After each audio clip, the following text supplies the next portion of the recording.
হরিণের শিং। এটা হচ্ছে এক ধরনের বাদ্যযন্ত্র। এদের আমাদের এবারের আন্দারমানিক অভিযানে আমরা পালংখিয়াং থেকে যখন বোলাইপাড়ার দিকে যাচ্ছিলাম, তখন বোলাইপাড়ার খুব কাছাকাছি এরকম সুন্দর একটা পরিষ্কার পরিচ্ছন্ন কাজু বাদামের বাগান দেখতে পেলাম। এই বাগান দেখতে দেখতে বাগানের বাড়িতে আমরা যাব। সুন্দরী বাগানটা ঘুরে ঘুরে দেখতে দেখতেই দুজন আদিবাসী মানুষের সাথে দেখা হয়ে গেল। তারা ঝিরির থেকে মাছ ধরে বাসায় ফিরছিলেন। সেই সঙ্গে আমাদের ভ্রমণ সঙ্গী লাচিং মারমা, যিনি লামা থেকে আমাদের সাথে যুক্ত হয়েছে, অত্যন্ত ভালো একটি ছেলে, মানুষের জন্য কাজ করে। সে এই মৌসুমে যেহেতু ডায়রিয়ার প্রকোপ বেড়ে যায় পাহাড়ে এবং ওষুধের সংকট, সে সঙ্গে করে খাবার, স্যালাইন এবং কিছু ওষুধ নিয়ে এসেছে। সেগুলি সে তাদের ভাষায় তাদেরকে বুঝিয়ে দিচ্ছে কিভাবে খেতে হয়। এবার চলেন এই সুন্দর বাগানটির যিনি মালিক, সেই মালিকের অন্দরমহলে আমরা প্রবেশ করি।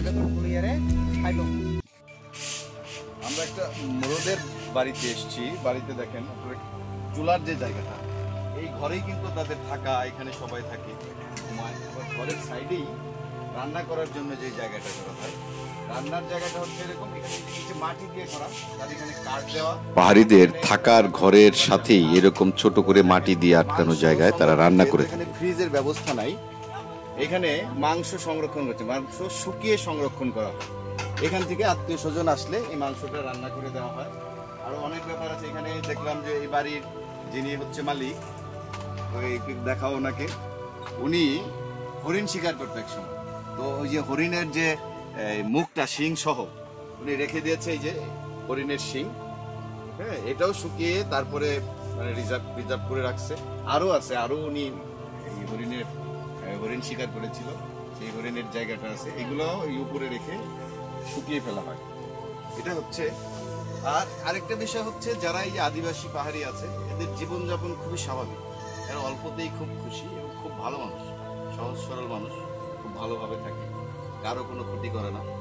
প্রকৃতির উপর নির্ভর করে এই যে খাল যেগুলো আছে, ঝিরিতে মাছ ধরে, মাছ খায়, যা আছে সব নিয়ে চলাফেরা করে। এদের মতো ভালো মানুষ আসলে এই পাহাড়ে আসলে একমাত্র বোঝা যায় যে জীবনযাপন কত সহজ সরল, কত সহজ। পাহাড়ের মানুষগুলো আসলে কঠোর পরিশ্রম করে এবং অল্পতেই তারা খুশি, খুব বেশি চাহিদা তাদের মধ্যে নেই। তারা খুব সহজ সরলভাবে জীবনযাপন করে। আমরা যে লোকটার ঘরে বসে এখন কথা বলছি, তিনি মোরং সম্প্রদায়ের একজন মানুষ, এবং তার ঘরে দেখলাম যে কোনো মানে আধিক্য নেই, কোনো কিছুই নেই ধরতে গেলে। এই চাটায়ের মধ্যে তারা ঘুমায় এবং ঘুমানোর জন্য আমরা যে বালিশ ব্যবহার করি, সে বালিশও কিন্তু নেই। শক্ত কাঠের টুকরো, এগুলো মাথার মধ্যে দিয়ে তারা ঘুমায়। এটা হচ্ছে মোরং সম্প্রদায়ের একটা বাড়িতে আমরা আসছি। এটা হচ্ছে এক ধরনের বাদ্যযন্ত্র। এদের যখন বিভিন্ন অনুষ্ঠান হয় তখন এই বাদ্যযন্ত্র বাজানো হয়। এটা এক ধরনের বাঁশি। বাঁশিটা হচ্ছে উল্টা করে টান দিতে হয়। আমরা যেমন বাঁশি খুদি এইভাবে, এটা না দিয়ে এটা উল্টা করে টান দিতে হয়। চমৎকার একটা বাঁশি। এই বাঁশিটা নষ্ট হয়ে গেছে। এটা আমাদের বিভিন্ন অনুষ্ঠানে এই বাঁশি বাজানো হয়। চমৎকার একটা জিনিস, দেখতেও ভালো লাগে এইরকম।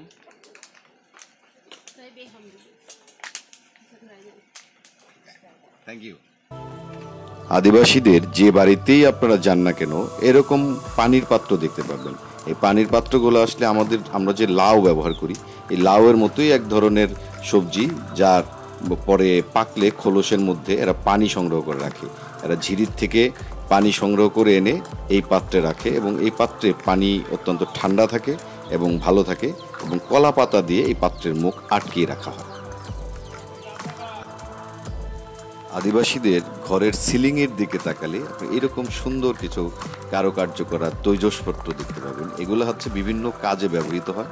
এগুলা বাড়ির যে ছাদ, অর্থাৎ সিলিং বলি আমরা, ওই সিলিংয়ের মধ্যে ঝুলিয়ে রাখা হয় এবং দেখতে অত্যন্ত চমৎকার লাগে।